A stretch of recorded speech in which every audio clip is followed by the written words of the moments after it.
All right, so what's Goofy Bill doing now? Well, yeah, I have signed up for the Rock and Roll Half Marathon in Mexico City, and I've been, started my training for that, a few weeks ago. Well, actually, probably more than a month ago, maybe close to 2 months ago, but not really following any particular plan or anything. So I have just this last week. I started the Garmin Coach Plan, and so that's what I'm going to talk about a little bit today. My experience, or at least my first couple of workouts that I've done using the Garmin Coach Plan. So yeah, let's get to it.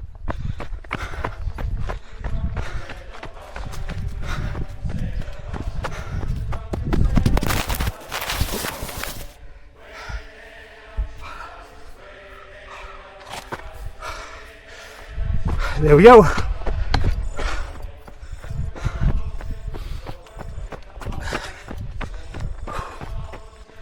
Okay, so yeah, I am I've been using my Garmin watch, and the Garmin Connect Up application for many years actually. I actually I'm not sure what year I got my first Garmin.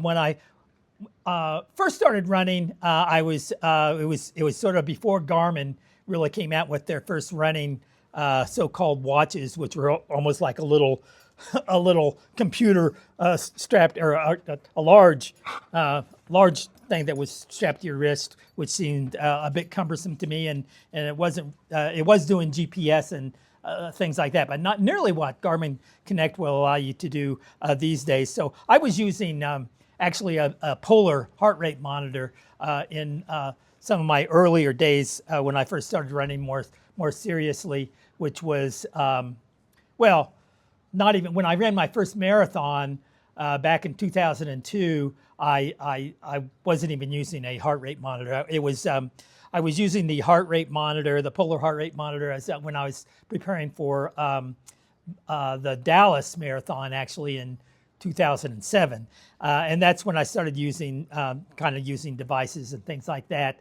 And then I don't know, a few years later, once the Garmin was no longer this big chunk that was strapped to your arm, I got my first. It was probably one of the most basic things, maybe like Forerunner 35 or something like that. And then eventually, I've upgraded them. Every couple of years I'll upgrade to something else. And so I started using the Garmin watch. But, over the years, Garmin Connect has added more and more features and things like that over the years. And so as I was thinking about my preparations to run the Rock and Roll Half Marathon in Mexico City, and I was looking around and I said, okay, there's a coach here. And here's the deal. My philosophy for running has always been, have fun, and do what you feel like doing. And if you don't feel like doing something, then, don't beat yourself up over it. Don't do it. And so I've always been, just sort of more intuitive with my training, even though I have signed up for some classes. And in fact, when I did my first marathon, which was the Chicago Marathon in 2002, I was sort of reading like Hal Higdon and Galloway and stuff like that, and just sort of like doing things on my own and not following any plan too close. But I actually started taking some classes when I was preparing for my Dallas Marathon in 2007, and because I was in these classes that would meet for long runs on the weekend and a couple times during the week for some other runs. I was following, a fairly structured plan then, but it was highly social. You'd meet friends, and I didn't really feel, like I was, anything was a big obligation. So kind of a loose fit thing. If I didn't feel like going to, especially one of the runs during the week, and I'd miss it and maybe just sort of run on my own, wasn't a big deal. So I've always been very loose in terms of my planning. And so the idea of signing up and following the Garmin Coach Plan using a Garmin Coach, I was a little concerned about, gosh, following something so highly structured may not be for me. But even with the Garmin Coach, like if I choose to miss a run or something or other, it's adaptive. So it will sort of like change if it notices that I missed a workout or something, it will adapt the others, I guess, from what I've read, and we'll see how that may or may not work. But I'm going to do my best, even though it's not my nature. I'm going to do my best to stick to their plan as much as I can, just to see how it goes. So, all right. So I've signed up for the Garmin Coach Plan, and when you sign up, it first asks you some questions like, what are you trying to do? And, I said, well, it's going to be a half marathon on December 14th. And it'll ask you, do you have a goal time? And what I did when I first signed up for the race, because it's been years since I've run any kind of a race. So I thought I'm just going to be really underestimating. So when I signed up, it asked for your predicted time that you'll run it. And I just chose the lowest category. Which was 2 hours and 45 minutes, and I'm certain that I'll be able to do that. And I'm hoping that wasn't a big mistake, because they'll probably use that to assign me to a corral, which means I'll be with the slowest runners.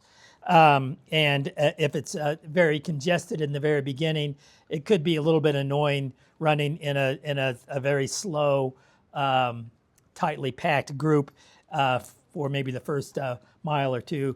So, that might have been a mistake. Maybe I should have put myself up, said something, like, I've never run, I've run many half marathons and multiple marathons, and, I've never really run anything that slow, but that was years ago. Like I said, it's been years since I've run a race. So I'm being very conservative with my expectations as far as what I might be able to do. Although I do want to challenge myself, and I wanted to run the best race that I can. And so I'm thinking that maybe I should have not have been so conservative. So when I filled it out, answered the questionnaire before I started my Garmin Coach Plan, I reduced my time to 2 hours and 30 minutes. Now, maybe that will be a challenge for me, but I kind of think that it won't. And in fact, let's talk about the Garmin Connect. Also has like a race predictor, and you can go to the performance section of your app, and it will give you information about your VO2 max and stuff like that. And but it also has a race predictor, and according to that race predictor, which is sort of based upon my recent runs and things like that, it's saying that I should be able to run it, I think, in something like 2 hours and 10 minutes. I think that's, I'm not quite sure how reliable that is. I think that's, give me a little too much credit. And in fact, my race predictors for a 5K is saying that I should be able to run it in under 27 minutes, I think is what it's saying right now. And, as I do more and more runs, all of these things adjust too. And obviously I did run a 5K, about 3 weeks ago. And, and I felt like I did a pretty good job. And it was like, I did 31 minutes and almost 32 minutes. So that's quite a bit slower than the 27 minutes that the race predictor was saying. So that's like about 5 minutes slower. So I'm not putting a lot of weight into what the Garmin Connect race predictor is telling me. So if I did do 2 hours and 10 minutes, I think that would be a tremendous accomplishment for me. Since it's been so long since I've done any races and really put a lot of effort into my training. Haven't been like race training. Haven't really been doing any training for many, many years. Just sort of running just because it's fun to get out and run. It makes you feel good for the rest of the day. That's so for the last 7 years or so, that's about the only kind of running that I've been doing. So we'll see, how quickly I can get back into, racing form. But what I really, really sort of think, I think what I'm going to really try to push for is, even though on the Garmin Coach Plan, I said my goal was a 2 hour. Actually, I think maybe I've got it at 2 hours and 20 minutes. I can't remember exactly what I put down, but I'm actually going to hope that I can actually run the race in something closer to maybe 2 hours and 15 minutes. And then if the Garmin race predictor turns out to be right, well then, good. That's good too. But yeah, I mean, I've run, I've never really actually, and when I was racing, I've never run that slow, but, I'm a lot older now. And so I don't really know what I can expect at my age to run and my current level of fitness. So, yeah, that's what I did. When I set it up, I set it up for, I think, 2 hours and, it was either 2 hours and 20 minutes, 2 hours and 30 minutes, something like that. So, yeah. So, yeah, the race predictor. So it starts off with the very first run is supposed to be a benchmark. And it was, I found it, I didn't really follow any tutorials or anything. I just sort of, loaded it up and said, this is what I want to do, answered their questions. And then when it came time for me to do the benchmark, which was supposed to be Monday of this week, I, click my thing, and it automatically comes to where your workout is. If it's on the day that you have a workout scheduled, when you click run on your watch, it will give you the option of doing your workout that's assigned for that day, and you click it. And I wasn't really sure the first time if I was doing it right or not, because I hadn't really tested it out or anything. And when I was starting the run, it just was, I wasn't sure if it was recording it or not. So I ended up like stopping it and everything and thinking, okay, let me check it out and learn a little better. So I waited actually till Tuesday, and it will let you change your workouts. It will give you your workout schedule for just 1 week at a time. So you can go forward to whatever workouts are in that particular week and change things. And so what I did was I just went and I changed it from, instead of doing my benchmark run on Monday, I changed it to Tuesday, and then sort of played around with it to sort of get a sense of how it works. And I managed to do my benchmark and it recorded properly on Tuesday. And basically what it will do, I wasn't really sure if it was recording or not the first time, and so the second time, because it's a different face and everything to what I'm used to, but I managed to get that benchmark done. So then the very next day, Tuesday, was my first official workout that it gave me, and it was basically just a 2-minute warm up, and then 2 5-minute easy runs, and then a 5-minute warm up. I'm sorry. It was a 5-minute warm up, and then 2 10-minute easy runs, and then a 5-minute cool down. And so that's what I did. And when I first started it off, I'll show you sort of the reports that come up on Garmin Connect to show you actually what I did. And I did the warm up, and says the warm-up is going to be a very slow run or even a walk for your 5-minute warm-up. And I jogged. And the problem is, from my home to get anywhere, I live in a little community, and to get anywhere get up to where there's some dirt roads and some trails that I like to run on, to get up there, I actually had to. It's an uphill ascent, so it's kind of hard to do a warm-up. I guess it's about maybe a little more than a quarter mile to get up this incline.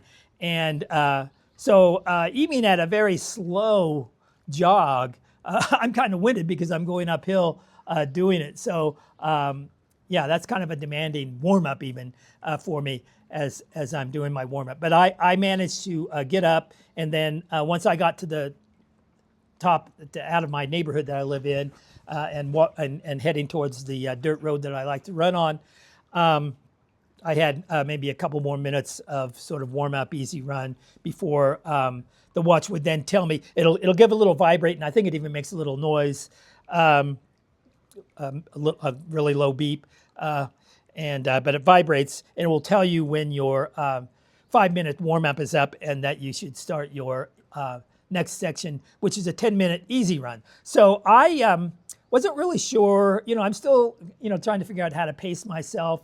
And so when I started my so-called easy run, I started it really not that much faster than what my warm-up had been, because like I said, I was still maybe a little bit winded from getting up the hill, and so I didn't accelerate greatly. I kept it still pretty conservative, and once I realized, and actually think that was probably a pretty good start, because it also the coach will tell you what pace you should be running. And for me, it was telling me a very slow pace, like 12 minutes and 55 seconds, almost 13 minutes, I think is what it was saying.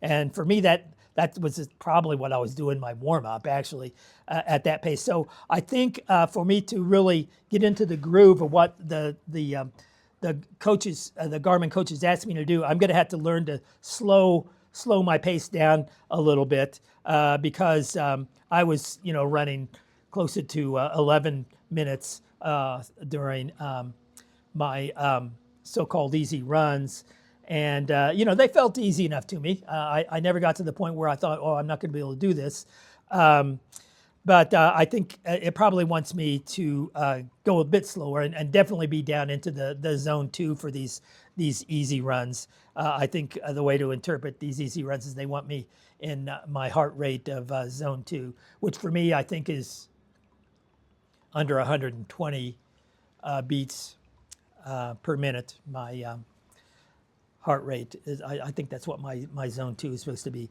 So and then I'll show my my Garmin readings, and you'll see that I was actually most of the time in zone 3. So I probably should slow it down a bit. But I did both 10-minute sections. It also gives you the option that it says if you're pooped and you want to call it quits, you can sort of lap that second section and quit early. I'm not quite sure how to do that. I'll have to figure out if I ever want to do something like that, exactly how to do that. But it says that you don't necessarily have to do that second 10 minutes if you've overexerted yourself and you just don't feel like doing it. You can skip it. But I was feeling all right, and I did. And in fact, I speeded up my pace and my tempo and finished it a little bit faster. But yeah, I was winded, and I could tell that I had it worked out. But then once I did my 5-minute cool down, my heart rate went down pretty quickly, and by the time that 5 minutes was up, I was, not exhausted by any means. And of course, since if I do it out and back, and it's pretty much what I come back and just sort of do the opposite of what I did to get out there. That means the uphill that I did in the beginning means I'm going to be doing a really steep downhill in the end. So that's almost like relaxing. I could down. So it's really easy to do that cool down, and so that's been my those are my first 2 so-called workouts. Really, only one workout, the benchmark, and the workout that I've done so far.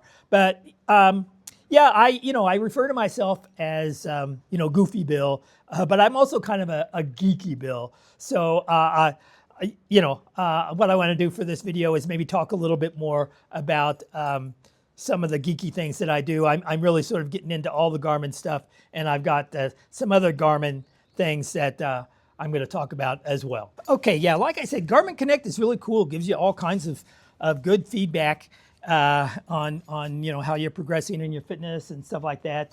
And it will give you you can go to your health stats, your performance stats, and all these different things. And under the health stats, it keeps track of your weight. And you can just put that in there manually if you want. But I'm kind of become a Garmin geek.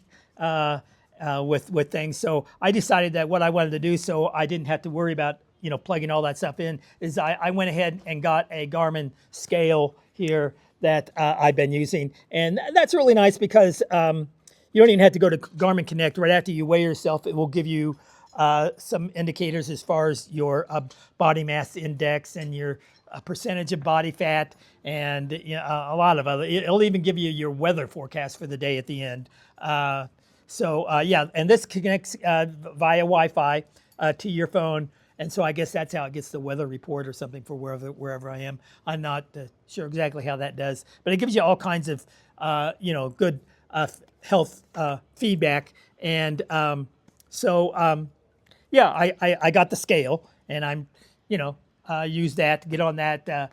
I don't necessarily step on the scale every day. I probably should step on it every day. But after I do a workout, typically I'll step on the scale to make sure everything is up to date. But also, it has lots of other useful health stuff. And especially, now that I'm getting older, I should probably be monitoring my health a little bit more. So I noticed that, it can even give you, you can keep track of your blood pressure too. And I think you can enter that manually if you have something else. But I went ahead and got the Garmin heart rate monitor right here.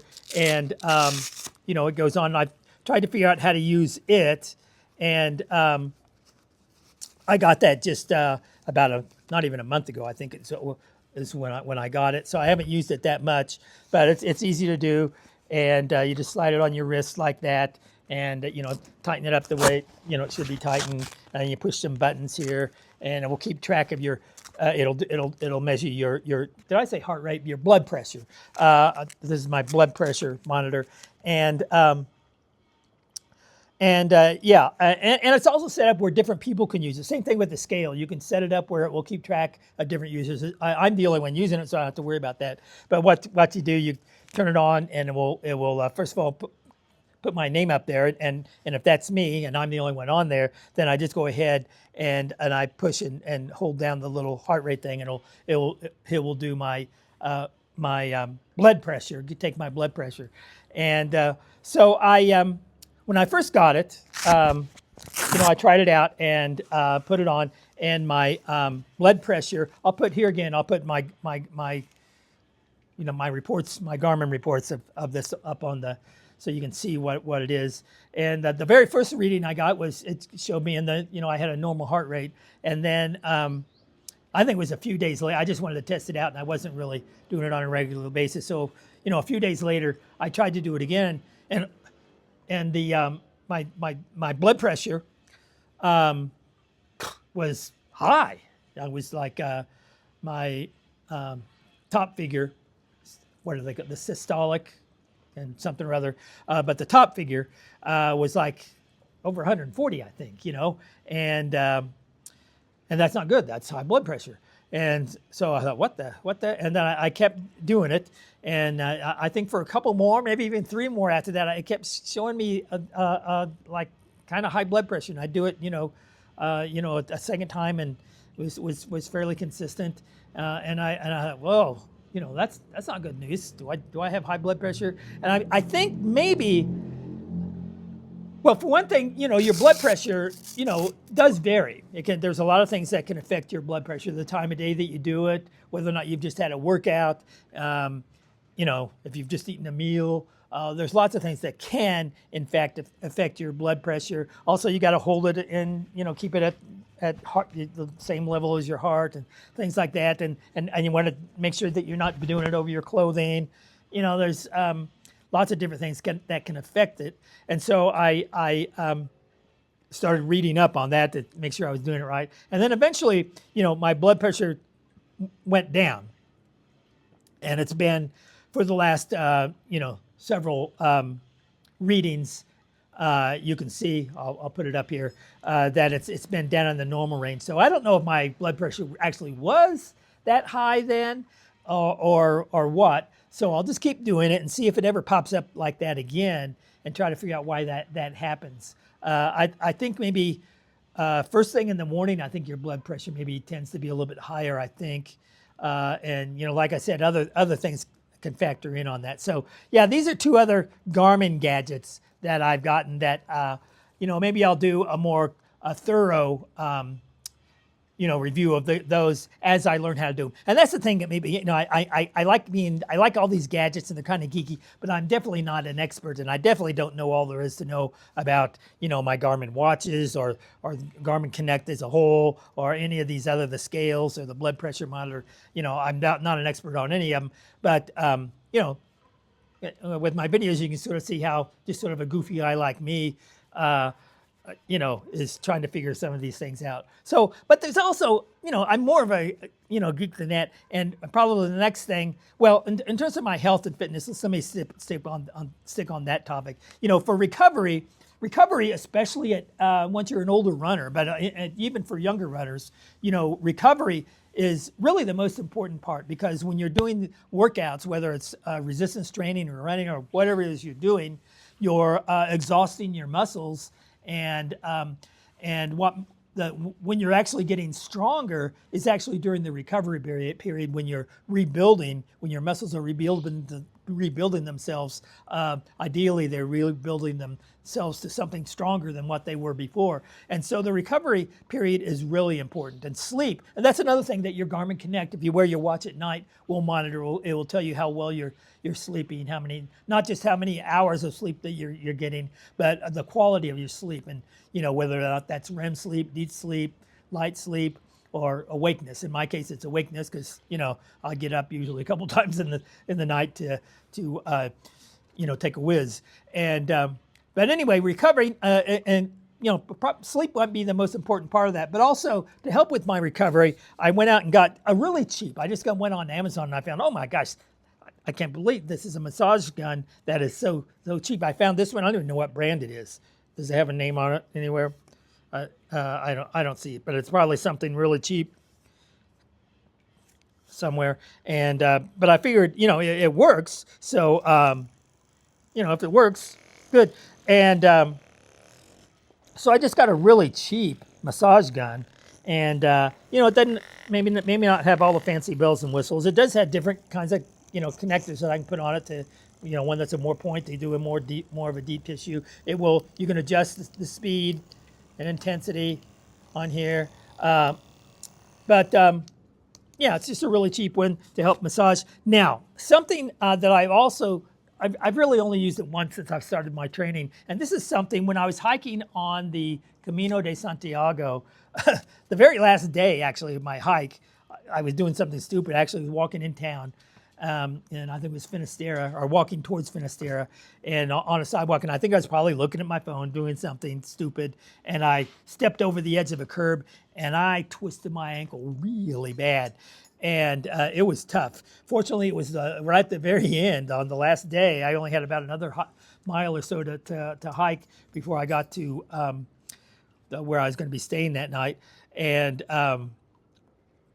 but once I stopped hiking, all of a sudden it swelled up and it just freezed, and it was extremely painful.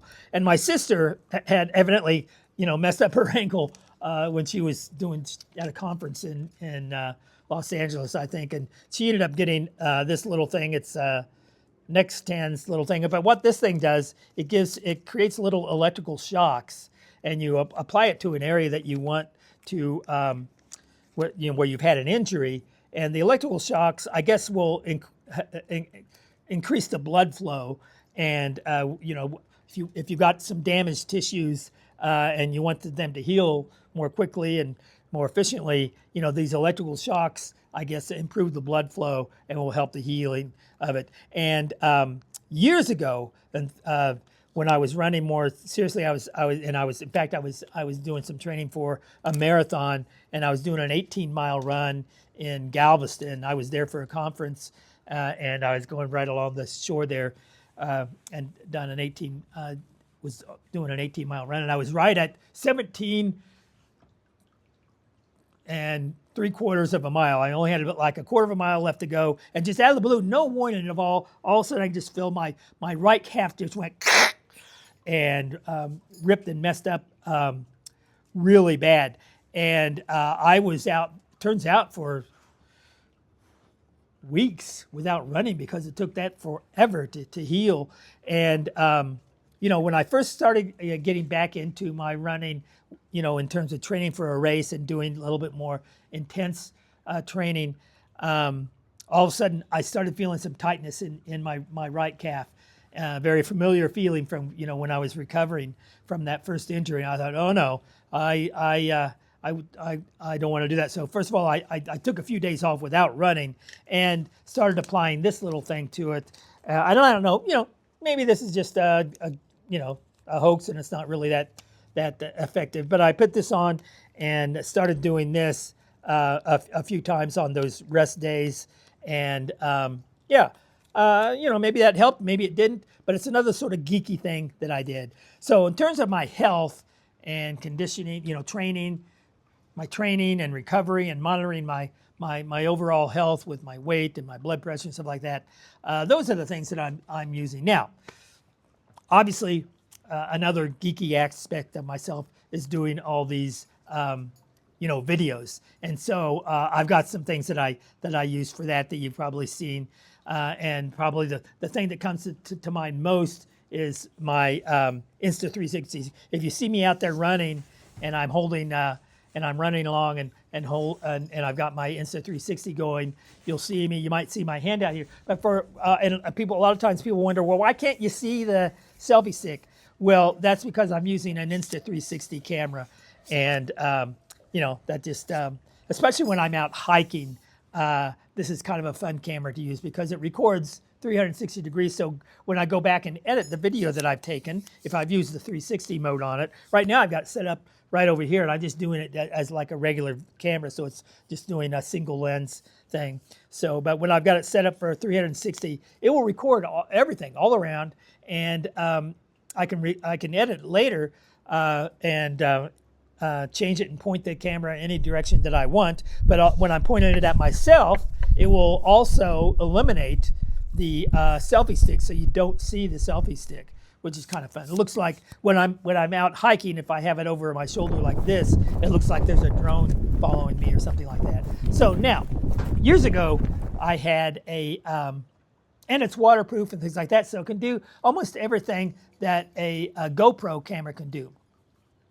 A few months ago, however, I got a little notice from this company called IceFox that has this GoPro knockoff that's extremely cheap. It's like $50 for one of these little things. So I went ahead and got one of these things, and it does a fairly decent job. I put some stuff on here, and you can strap it to your chest and attach it to your chest, like this, and it will record, like where I'm running. It doesn't show me, but it will show what I see as I'm out running or hiking or whatever it is I'm doing. So, I don't know if I've actually got two different selfie sticks for my Insta360. This one has a tripod on it. It's a little bit thicker, and I think it might even be a little bit longer, so I can set it up as a tripod. But consequently, since this one's a little bit bigger, has all this other stuff, it's a little bit heavier and a little less awkward to have around. So I actually like this one because it's smaller and easier to use. So, and then now, as far as my video recording, I also am using the DJI mic that I actually have hooked up to my iPhone right now, and it gets a little bit better quality, especially when I'm out hiking and I'm on a mountain peak somewhere and there might be a lot of wind. The DJI mic will reduce the wind effect quite a bit. And in fact, I didn't have anything like this when I did my Camino, and there were some points, especially when I was going through the Pyrenees Mountains, where the wind was just so bad you couldn't hear anything that I was saying at all. So this mic helps out with that sort of things. And then also other ambient noises, like sometimes if they're doing some construction across the street or something like that, this will sort of hone in a little bit more on my voice and make that a little clearer. Oh, and then also, if I'm recording indoors, if you're recording indoors, a lot of times you get sort of this an echo, depending upon the acoustics indoors, you'll get sort of an echo sound. But if you use the remote mic here, it reduces some of that. So I find that useful. So there's all my geekiness, my goofy geekiness, and all this stuff is pretty technical, but I'm not really that much into the technology. So I sort of figure out things as I go. And so might be some of you out there that actually know a lot more about some of these things. And if you want to leave comments about, how I could be using these things a little bit more efficiently, feel free to leave comments because, I do, I like to learn. I'm a lifelong learner. And, if I can learn a little bit more about any of these things, I'm happy to, and your comments are welcome. So that's about it for this video. So in the meantime, happy trails.